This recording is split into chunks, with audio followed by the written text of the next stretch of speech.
have to start at the beginning, and I'm really interested how you got into music, how you first picked up a love of drums, and what led you to kind of the path that you're on today. Definitely my homegrown talent, I guess, was from church, gospel music for me. I don't know. Up to this week, my mum sent me a picture of me playing the sofa in the house, like with the drums, anything I could hit. And at the time, I think the sofa, I managed to use the sofa arm as a hi-hat and the seat as the snare, and that was my drum kit from when I was little. Amazing. And I don't remember some of that, but I've just always seemed to have a fascination for drums. I guess being able to see music every week in that kind of setting and so forth. And then my father played guitar, my uncle played guitar, so music was in the family as well. That's where definitely my love for music, love for the drums was nurtured. Do you remember any particular records or albums or drummers that you navigated towards when you were younger and you first started hearing music? My most fun memories, I think, they were gospel artists. So it's a gospel artist a band named Commissioned. Two of the prominent members of that is Marvin Sapp and Fred Hammond. And then also a choir director and writer-producer named John P. Key. And of later years, Calvin Rogers started playing for him. Okay. So Calvin Rogers is a guy we all kind of know. And so some of the household names I used to grow up with. I didn't get to know some of the more pop culture until I started doing function gigs. Mm-hmm. But luckily for me, I started doing function gigs from around age 14, 15. Okay. So it's definitely a good grounding for me in terms of learning the pop scene, learning how to approach music, getting to meet new people. Yeah. So I'm quite fortunate to do that. I read somewhere that you started out as a jazz player as well. Is that right? Did you kind of play jazz? Or did I misread that? No, you're right. So at the time, we had quite a few jazz clubs in Birmingham, which was great. So we had our own Randy Scott's, Fiddle and Bone. There was a venue called The Drum, which was more in the city, and we had a fiddle jazz night every weekend. And more often than not, probably 2 out of the 4 weeks a month, I was down there playing. Go there more regularly as well, but I was playing quite often. And it was a great time for me, actually, doing that. A whole new side of music, which I wasn't really that familiar with, but I had to get to learn. Did you ever have drum lessons? Were you self-taught? Did you play to records? How did you because you're a great drummer, man, now, so something happened between you playing on the furniture to you being at the arena or theatre or wherever you might be. So how did you learn to play drums? I was self-taught. I remember always looking up to the drummers in my surroundings, and to this day I still respect them. I think I respect them more now I'm older than I did at the time, because you just learn and you mature and so forth. But unfortunately, I think one moved away and one fell ill. Mm-hmm. I was about 12, I think, and at the time I was next in line. And as I said, I had some guys in the band who were all session drum players already. So they were used to working at a certain level, and then they had me, this little 12-year-old kid who was just trying to play drums. I had to learn very quickly to be able to hold the seat. When I didn't get any lessons until college. Okay. I went and jumped on a music course, and Steve Palmer. So Steve showed me some of the jazz stuff, because he's very much into jazz and what's not. He showed me a bit of things how to read as well, music, while I was at college, and that was really great. But then I because I was self-taught and I picked up things really quickly, I play by ear. Me too. So we ended up just trading sometimes different things knowledge-wise, which is quite cool. And I appreciated him for that, because he was a big man to me, and he respected where I was at enough to listen to me as much as I could gain and listen to him. So I've always kind of mentioned Steve also in my upbringing, because that was insightful to me in the whole reading situation, and again, it's appreciating jazz music for what it is as well. But that was my only lessons in that realm. A lot of it was literally listening to records, trying to emulate people around me, and that was majorly my part of my growth in terms of drumming. Just a lot of listening, a lot of ear music, really. Yeah. I remember you getting the Lamar gig, which is in around 2007. So that was our first introduction to touring world, I'd say that. But prior to that, I think 2005, I did a short tour in France with an artist named Billy Crawford. Paul Reed was the late Paul Reed was MD of that one, and Donovan used to play for them. So I think when Donovan moved on, Paul brought me in, and then I'd always known of Jerry Brown, but by his association with Joseph Ross, Okay. at the time they were working for Jamelia. And I think I had to go and do another gig, so they brought a band in and they put me into Jamelia. So that was my first major pop gig, doing some Jamelia stuff, which was cool. But via that, then Gareth Brown had picked up the Lamar gig, knew me very well, and as he progressed in his career, he put me onto Lamar. Kevin Sutherland was the MD for that. I didn't know Kevin, so it was my first time meeting an MD, which I didn't know. Great experience for me. Very much eye-opening. First actual UK tour. Kevin was a very great MD. He would be quite insightful and let me know if I had hit things right or not, basically. Where to tailor things, pull back a bit here, give something there. And that helped me a lot because I was used to just playing and being expressive and just feeling my way through. And for a lot of scenarios, that had done me well. Growing up with people like, say, Paul Reed, Joseph Ross, Carlton Powell, they were part of my church band.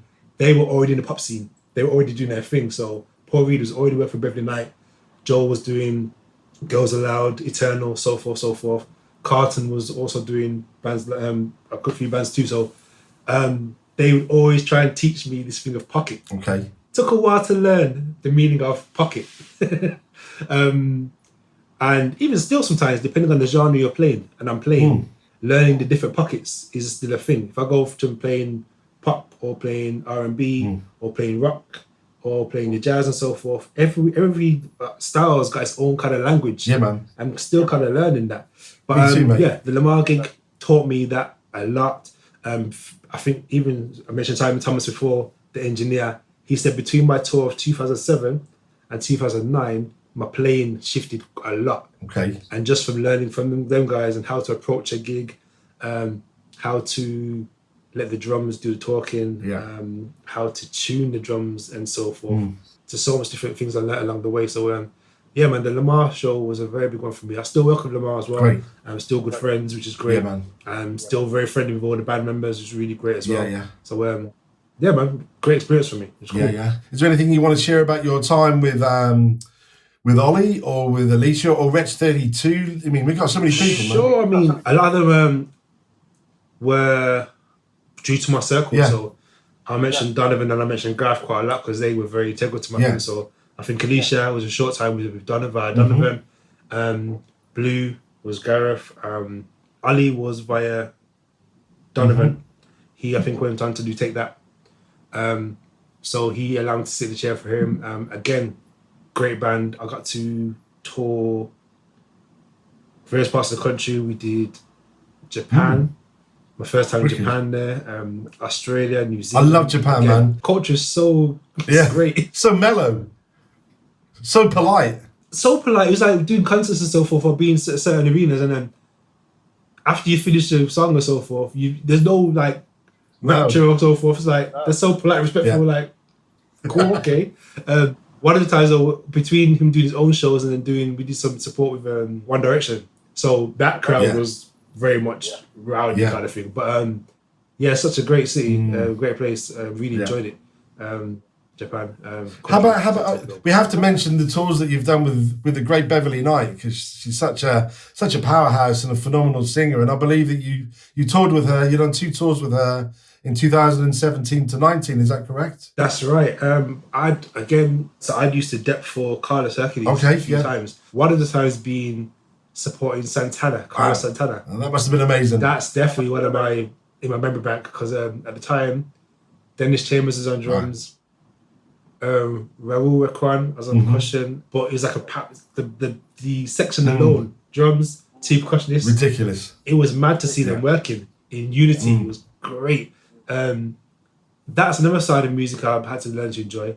Just the unison between percussionists. But so I spent my early days into working with Beverly Knight, doing a few dep sessions and doing a few festivals and so forth. And then I got the chance to do a couple of tours with her. Very respected artist for me. She knows her craft very well. Her talent alone is humongous, but then also how she articulates the music, how she knows the music herself. She'll tell you each part. She'll tell you which part you're getting wrong or what it should be. She's a musician. She's the full package, isn't she? Definitely, 100%. So again, having to understand from the MD's perspective, but also listen to the artist as much as that as well, and understand where to formulate myself was a huge thing. I think learning some of these unions as well, in terms of like the union between bass and drums, I've had to learn along the way, and how to sit with different players and so forth. Sometimes you can't always just do your thing, so to speak. You got to learn to sit. Someone said once it's like a dance, like you almost have to kind of like figure each other's thing. And some people just automatically slot together. You know what I mean? You can learn so much from being with a great bass player like Dean Mark, or I had an opportunity of playing on many tours with Paul Turner. But equally, you know, I'm sure you'll be doing the same for those guys. You know, I'm sure there's no reason you would be on any of those gigs unless you were the heavyweight that you are, man. If I'm honest, I've never really equated myself to being. I appreciate people tell me what they think of me, and I appreciate it, but I'm used to that guy being at the back. I'm happy being the drummer at the back. You me can't too. See me, you can hear me, but I'm cool being at the back kind of thing. So having people appreciate my craft and have me in the situation has been definitely great for me. And I think half of it's just been my approach in terms of personality on the seat as well. So as much as I can probably play my parts, is my approach to the dressing room, my approach to the stage, my approach to how I get on with XY person, how I listen to them as well. And we're trying to emulate what they require. So I did a short stint with, over a period of time, but I was playing for Peter Andre. And I know he appreciated, when I got to MD for him, he appreciated that I listened to him. Which for me wasn't the case of, a bit of part and parcel. One, because I wanted to hear what he had to say, but also I was learning. So in order to learn, I had to listen to him and to see what he required. So playing for the band was one thing, and then having to take over and be an MD for the band and so different headspace again. Learning that dynamic as well. Playing from behind the chair is one thing, and having a listening ear to listen to the rest of the band whilst doing what you're doing, to then MD it and oversee it is the next headspace. I think, again, having someone like Donovan next to me, because Donovan does that quite often, and he MDs a lot now more than plays sometimes. He does a nice mix of both. But I think the last one I did was working for Emma Bunton, which was great. Obviously, Spice Girl, so I was like, wow, what is going on? And I don't think I understood the not severity, but the magnitude of it until I was virtually on the gig.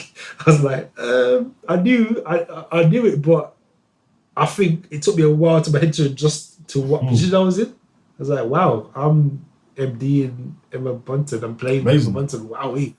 And we had to do a show at the Royal Albert Hall. She did a Christmas show. So having to manage that whole process as well, the meetings with the and liaison with the choreographers and the managers and the label and blah blah blah. I was like, this music thing's deep. I was wanting to play drums, but you know what? I'm grateful for the different avenues it's opened up for me. And again, as I said, being a humble character kind of thing, and I knew her friend, who's a backing vocalist. Her name is Wendy Harriet, and she recommended me. We worked together on Peter Andre. She saw how I worked with Peter Andre. She appreciated the way I approached it. She was like, I think you'd be good for this. Put me forward for it. And it was very humbling and a great experience. So we have to talk about Natal. From my understanding, George told me and reminded me that you joined Natal, I think, in 2016, which was a great year because I joined in March of that year. And George... Okay, because I've learned that I learned you joined them, so I kind of like, went to follow you, Steve. Listen, they all follow me.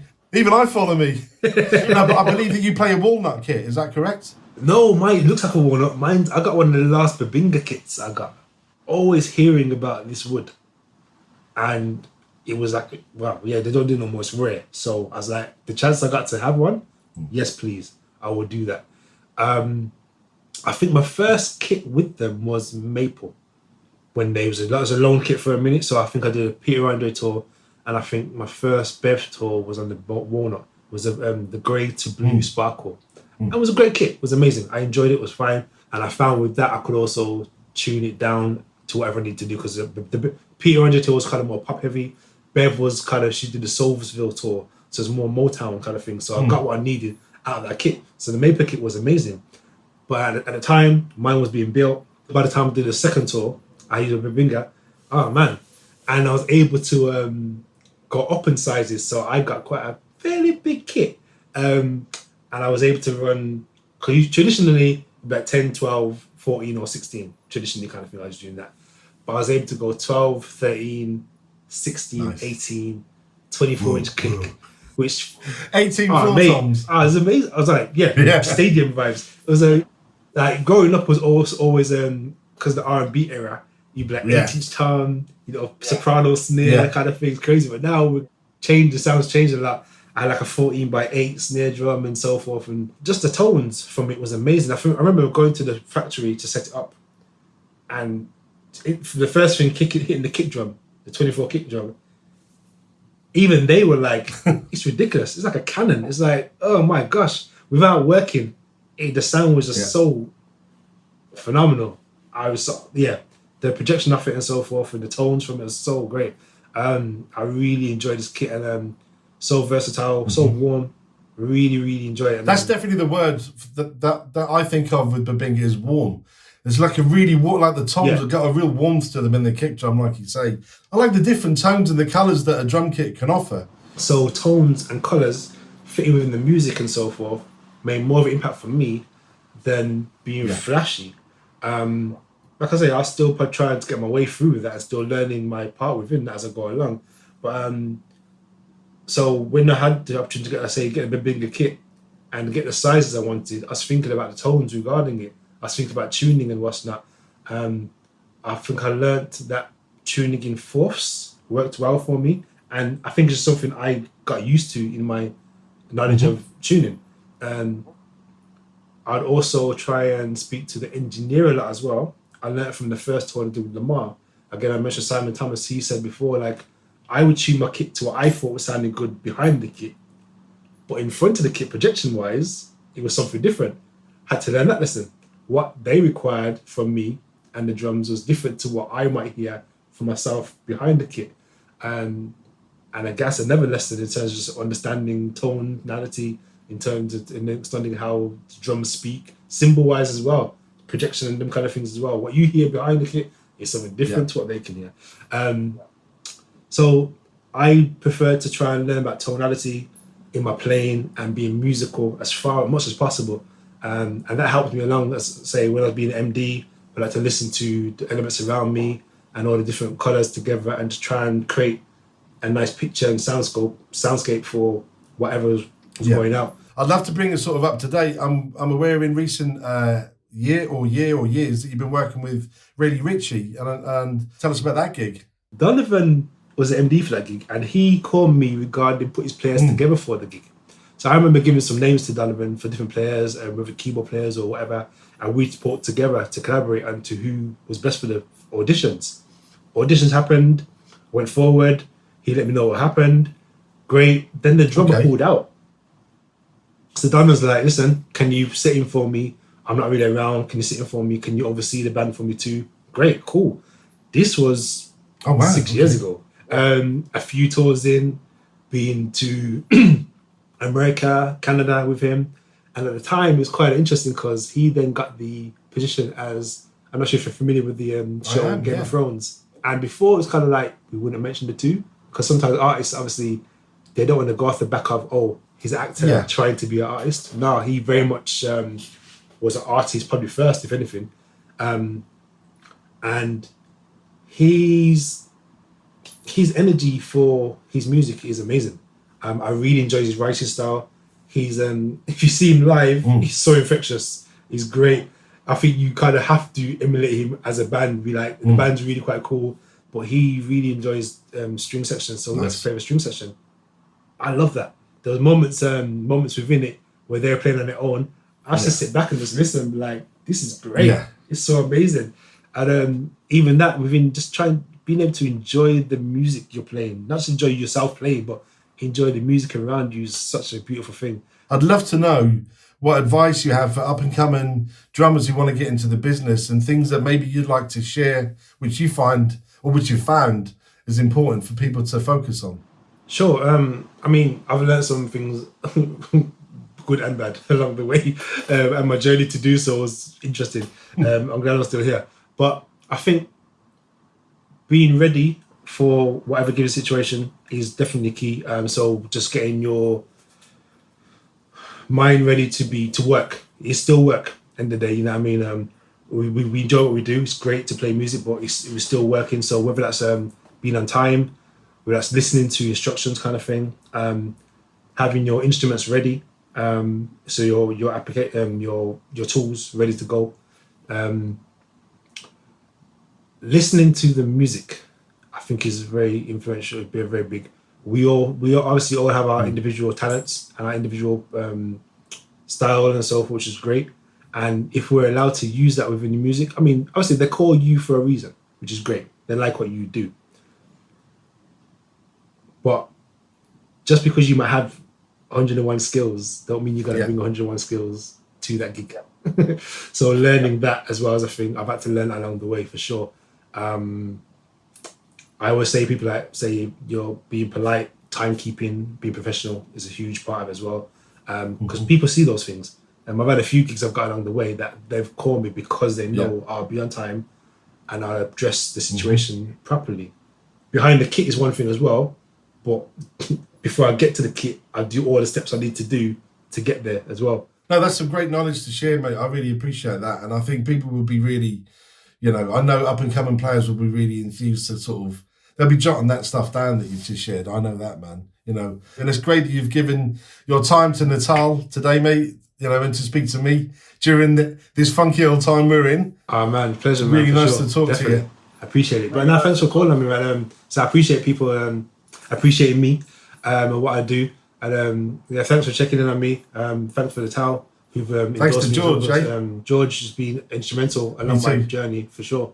I remember, particularly for George, one particular gig. I think I was working for a X Factor artist, Andy Abraham, and my snare broke.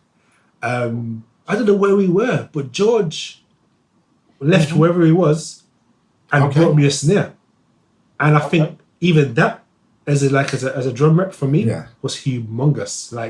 He didn't have to do that. That's George. That's George, man. Yeah, that is George. You know what I mean? So I tell that story quite a bit because that spoke huge volumes as to who he was, and then showed how the company was formed as well. So, man, thank you for your time, mate. And I really personally look forward to seeing you in person sometime again in the future.